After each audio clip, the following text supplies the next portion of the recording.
By Corporal Cole, and police say Williams may have been partially motivated by that encounter. Chris Costa reports. The signs of grief still show their colors in Somerset County. It was very awful news. It hurt. Close friends of Corporal Eugene Cole are slowly learning about the night he died 2 months later. This is his truth, and this is what he has revealed to us. In a police affidavit released Monday, Williams told police he killed Corporal Cole in part because the deputy arrested his girlfriend, but Williams said he did not have a vendetta. Williams pleaded not guilty to the murder charge on June 12. So Eugene Cole's family has to relive this in a year. I was just the fortunate one to be across from where he liked to sit sometimes. Corporal Cole used to patrol outside Monica Brown's house. It's been so empty since, but when he was there, it's just like a sense of security and comfort, and he was just looking out for us. She also knew the man arrested for his murder before she says Williams got into drugs. It was sad. It was truly sad to see what the epidemic is like with the drugs and all that, and you could totally tell. Williams's girlfriend, Christina Pomerleau, was arrested on drug charges 4 days before the shooting. Her arrest affidavit, released Tuesday, shows Williams was in the car with her when Corporal Cole and another deputy pulled them over. Cole recognized Pomerleau and knew her license was suspended. After arresting her, the deputies say they found about 4 grams of cocaine in the car. Pomerleau did not want to comment. And if John would have given him that chance and not resisted arrest and done what he was supposed to do, he would have seen that Cole would have treated him just like you or I. It's no longer a protector across from her mailbox where Monica finds strength and safety. She says Cole's wife and daughters sharing their strength publicly helps her. And it just felt so real and so comforting. He was the best deputy that I have ever met. In Norridgewock, Chris Costa, News Center, Maine. Corporal Cole's brother, Tom Cole, said in a text message he wants to forgive Williams, but says he's still heartbroken and believes justice will be served. There is a fundraiser on June 29th to send Tom Cole to Nashville to record songs written by his brother. You can find more information about that at our website. Heavy hearts in the town of Raymond. A fire captain from there and a community leader died yesterday in a crash. Police say that Captain David Maines was driving on a highway in Massachusetts when his motorcycle somehow hit the back of another car. Maines was flown to a nearby hospital, but he died from his injuries. And today his fire department posted to its Facebook page asking friends and neighbors to reach out to the Maines family and offer support. The captain's wife was sitting behind him on the bike. Raymond Fire says she is expected to recover. The couple had 4 children, and Captain Maines joined the fire department 10 years ago yesterday, the day of the crash. After months of legal battles, the Trump administration's travel ban has been upheld by the Supreme Court. The ban affects 5 Muslim-majority countries. Dissenters on the bench say that the president has an anti-Muslim motivation, but the majority ruled that the president has the power to regulate immigration. Is Mitt Romney making a comeback? The former presidential candidate is fighting for the GOP nomination to Utah's U.S. Senate seat. Romney was a governor in New England, but was a big part of the Salt Lake City Olympics. The Utah primary is happening today. Alrighty, after a round of some relatively rainy days, the sun has been out for most of today. Yes, and that's a good news for antique car fans and Keith Carson, who is in Gardner for that great race. Keith, are the cars starting to roll in? Yeah, they're just about to. They just finished up the anthem here, and we're going to have the cars roll through down Water Street, and it's a time race, so the point is to hit your mark through those uprights, if you will, at the time that you're assigned. What's interesting is that there's no GPS allowed, so what a nightmare, right? The idea of actually having to navigate and get somewhere on time without using modern technology. So we'll bring you those cars when they come through. In the meantime, of course, a beautiful day for it, and that increases attendance when it's in the 70s with a lot of sunshine. 80 in Lebanon, 71 in Portland, 70 in Wiscasset, 69 in Rockland right now, a bit of a sea breeze kicking in, but most of us, an absolutely beautiful day. And the satellite really shows the story of the day, which is no clouds anywhere in sight, all the way up into Canada, back into Vermont is where you have to go to find even any high thin cloudiness. Maine not alone in this, all of New England and much of the Northeast under a big ridge of high pressure. That's why today was so beautiful. Tomorrow, another nice day, few high thin clouds, but a little bit warmer, getting into the 80s by tomorrow afternoon. So tonight, clear, no problems at all. Tomorrow starts with a lot of sunshine, but notice there are some high thin clouds in that model over southern Maine, and through the afternoon some thicker clouds start to come in from southwest to northeast. That is the precursor to some rain that will move in Wednesday night and last through much of the day on Thursday. It's a one-day rain event, but we could pick up about an inch of rain. After that, guys, the story is potential for some big heat for the weekend and into next week. We'll talk about that and show you some classic cars in just a few minutes. All right, Keith with the classic shirt, talking about some classic cars. Thank you very much, sir. He's a classic guy. He is a classic guy. In situations where parents are struggling to take care of their own kids, grandma and grandpa oftentimes are stepping up. More than 14,000 kids in Maine are raised by their grandparents. And Christina, has this always been the case? No, guys. Experts say the number of grand families nationwide spiked in recent years, largely because of this generation of parents is struggling under the current opioid epidemic. A grandma I spoke with today thought she was alone, but now knows she's part of a network of 2.6 million grandparents across the country.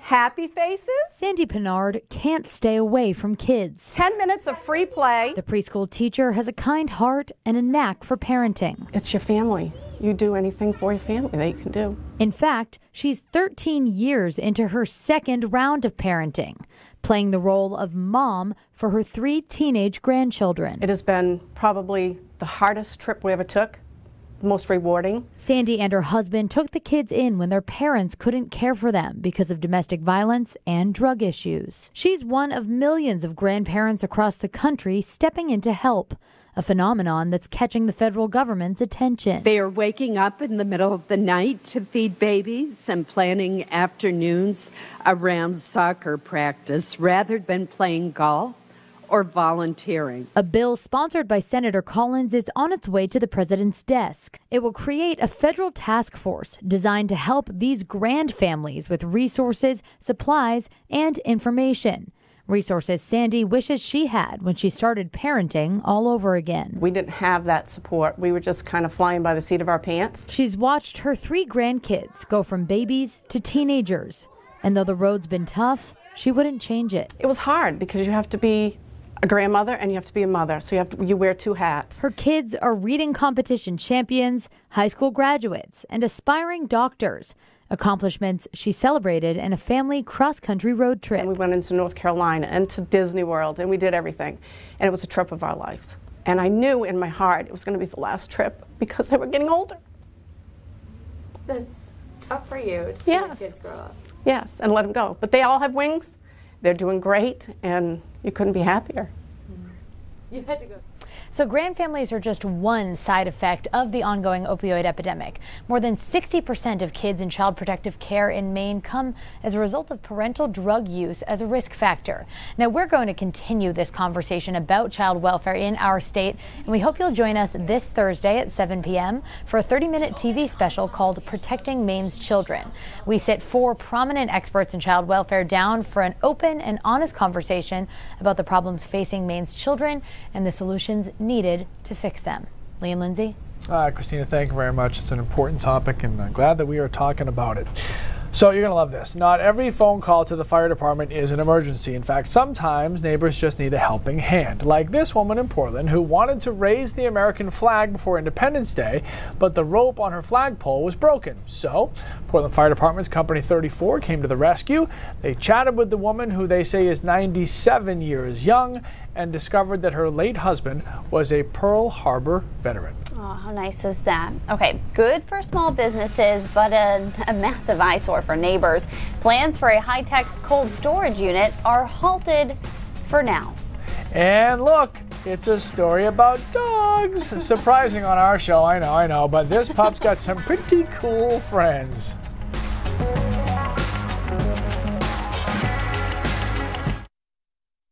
How's everybody doing today? The win. Everyone's watching, saying hello, where they're watching peeps. from. Christy says the volume's better today. All right, Christy, I'm glad that works. We've been working with Liam on volume control, so we practiced all morning. So Warren, yes, the Raymond Fire story is very sad. Warren says he's sad for Raymond Fire and the rescue. Rest in peace. It's very sad. You guys are going to love the story of Sully, which is coming up. I know. So did you get to meet Sully today? I did not meet Sully. Sully is a lot of security. Yeah. Did not meet the Sully.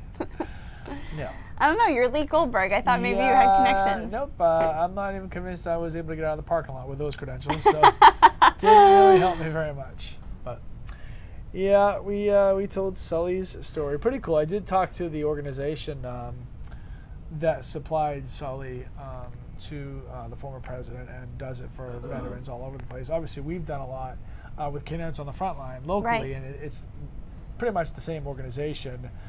Their concept is the same. The America's dog vet is national, and Canadians on the Front Line is Maine. So, but their concepts are the same. Free dogs, trained and provided for veterans who need them. So, yeah, it's a cool story. So sweet. Yeah. I couldn't imagine a more fitting dog for the former president. It is good. Clay was really bummed because everyone followed Sully on Instagram right away, and Clay was the 42nd follower. He was so close to being the 41st follower, and that would have been really special. Come on, Clay. Come on, Clay. Now that dog has probably at this point 16,000 followers. Like when I looked this morning, it was 14, so it's got to be way more. Way more than that. Yeah. Yeah, he got in the first hour. He's had way more than me. Hi, Karen. JR's in the house in Wisconsin.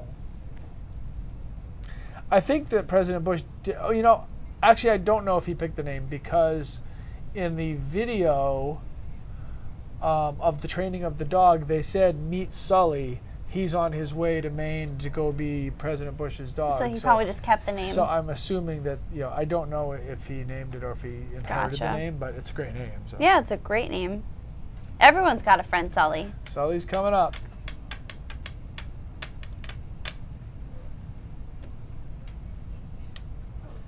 Robert thinks there's a dog that is named Smudge, and I think that's her sibling. Okay. Sully has a sister? All right. That would be cool. Well, yeah. Sully is up to 20,000 followers. 20,000. That's according to... Working waterfront development. They've become buzzwords in Maine. Yeah, the reason they're back in the headlines today is because plans to build a massive multi-million-dollar cold storage facility have been put on ice. There was some backlash from the start, but state officials say that they plan to take it from here. It's not just trucks backing out at the Portland waterfront. Americold, an international cold storage company, is no longer interested in a $30 million project to build a facility at the international port. It would have been a massive refrigerated storage unit on a more than 6-acre site owned by the state. Ryan Huden from the Hop Yard LLC, which grows hops for craft breweries in New England, wrote to city officials in May of 2017, voicing support for the project. AIMSKIP was also on board, saying its customers need the cold storage space. Those against the project, primarily West End neighbors, were concerned the 70-foot-tall structure would not only block the water views, but lower their property values. Zoning rules were even changed to allow for the higher building. The zoning process took about a year. We're comfortable where that ended up. John Nass, Maine's Deputy Transportation Commissioner, says this is an opportunity for the state. The opportunity is to take more control over the project, make sure it's designed to fit in the port in a more integral way, and really make sure that we're meeting the needs of Maine businesses. Americold cited financial reasons for backing out. Nass says he's not discouraged by that. We're really excited and we want to get this done. It's so important to Maine's economy. Now, there's no timeline as to when the state will put forth its plan to build that cold storage warehouse, and the port is also expected to receive a second crane in the next couple of weeks to help speed things up with all the containers they see come through there. Move it right along. Exactly. Okay. Walker's Point has a new resident this summer. So it's not owner and pet. It's I rely on you and you rely on me. Follow the journey of Sully, former President George H.W. Bush's new service dog, when we come back. And how long will this stretch of sunny weather last? Keith has your full forecast live from the Great Race in Gardner when we come back.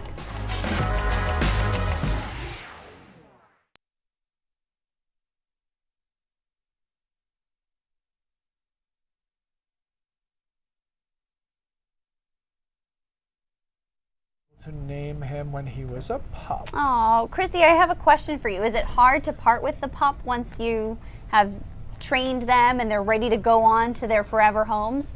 I imagine that's got to be really hard. Good question. Robert says something interesting. Maybe Robert's, which Robert? Oh, that Robert. Yeah, okay. Robert says in general, people that are blind and in a power wheelchair cannot get a guide dog in the USA anymore. That's interesting. I'm wondering if that's maybe something we should look into. Maybe we should verify that. Yeah, if that's something you want us to look into, send us an email with more info at asknow@newscentermaine.com. It is pretty cool.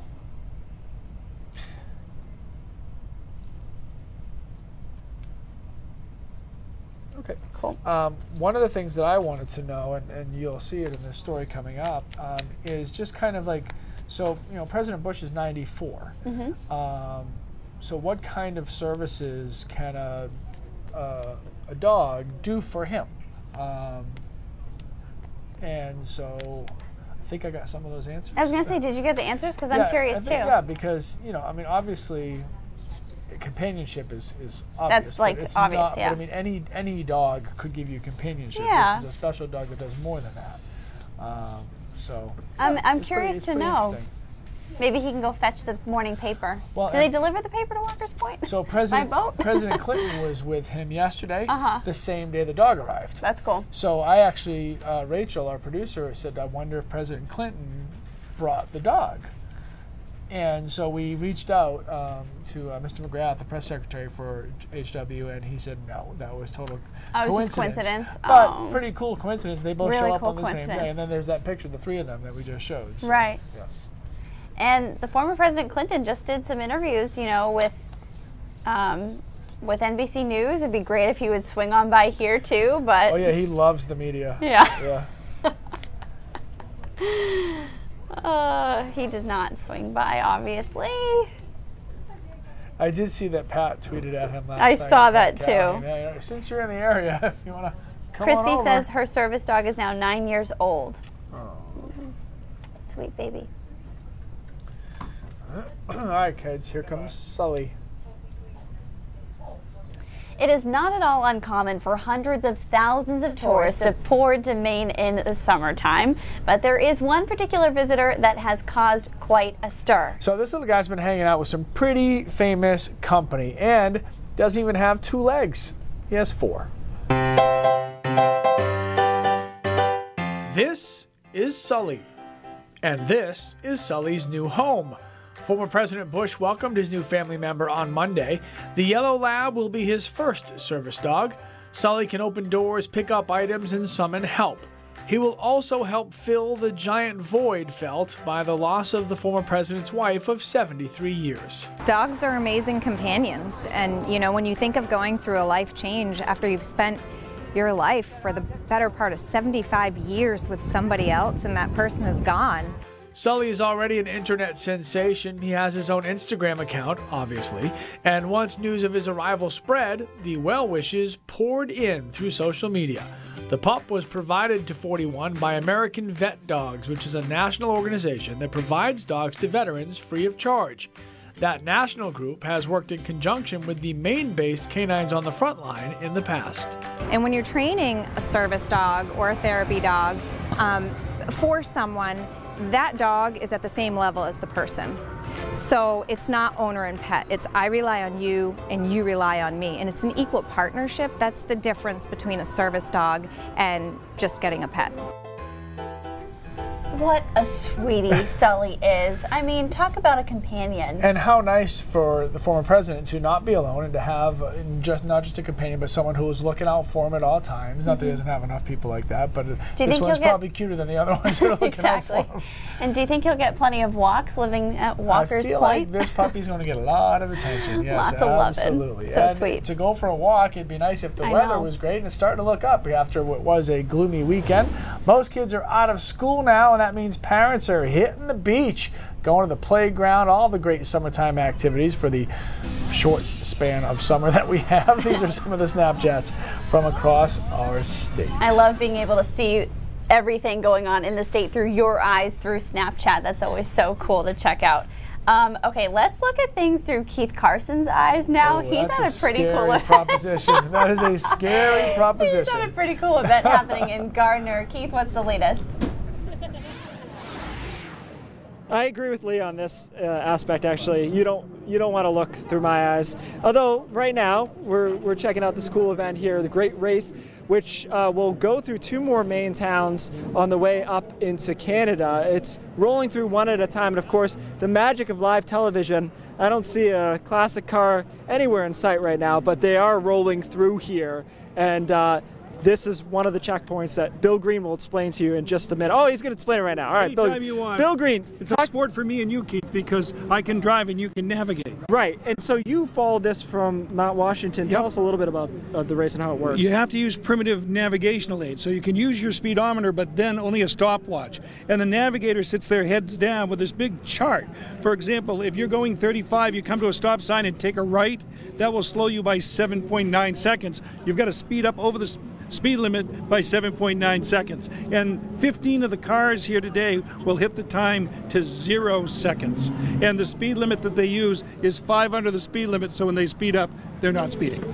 It's a lot of math. I like that. Now, as I mentioned, there's 2 more stops along the way here in Maine. Yes. Now, tomorrow, I'm going to get this wrong. They go to Owl's Head for a leg and then up to Bangor for the evening for a big riverfront dinner like they're having here in Gardner tonight.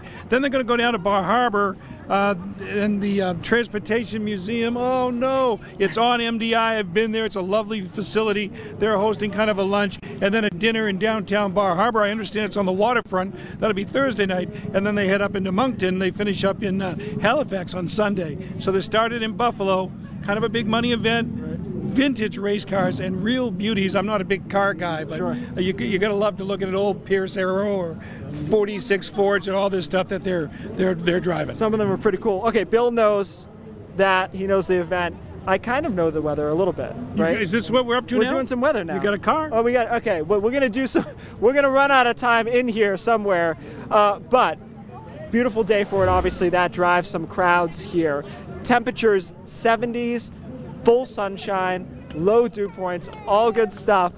76 right now in Portland, 77 in Augusta, which would be the closest to us here. 41 for the dew point, really crisp air mass in place, and that's what really makes it feel like a beautiful day. Satellite clean all across the state. Zoom out, you don't see any clouds until you head into upstate New York and maybe western parts of Vermont. So that's our weather tomorrow. A few high thin clouds in the forecast, but still another nice day.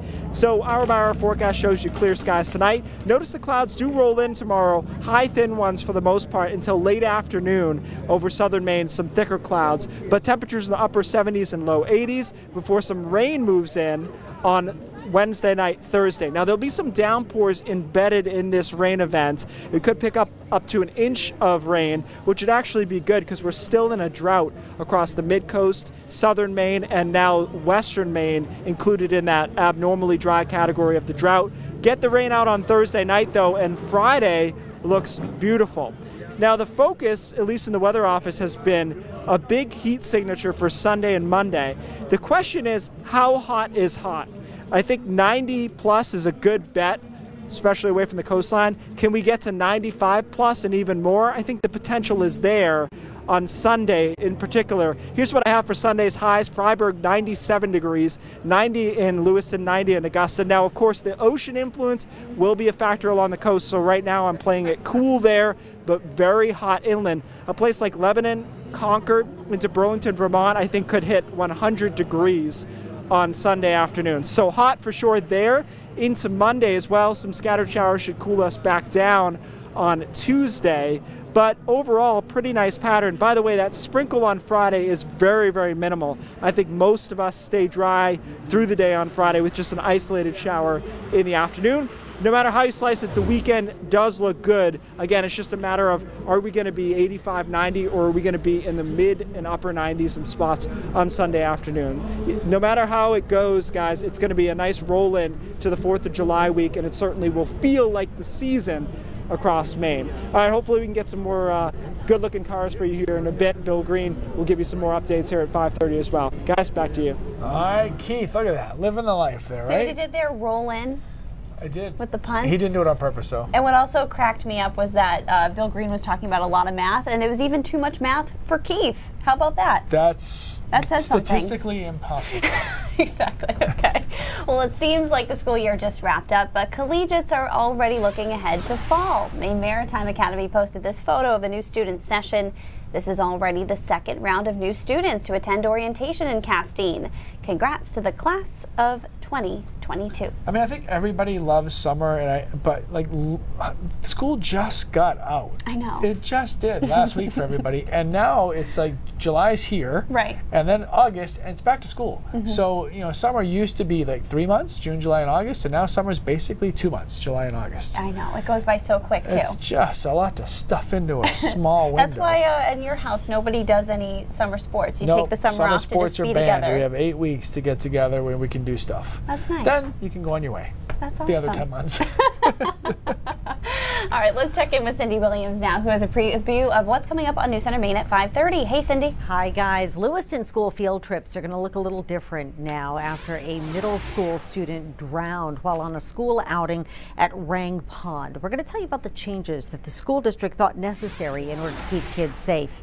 And a woman on the mid-coast is attacked by a rabid fox. How a neighbor came to her rescue. Those stories and much more ahead at 5:30. Back to you. All right, Cindy, thanks so much. News Center Now continues when we come back.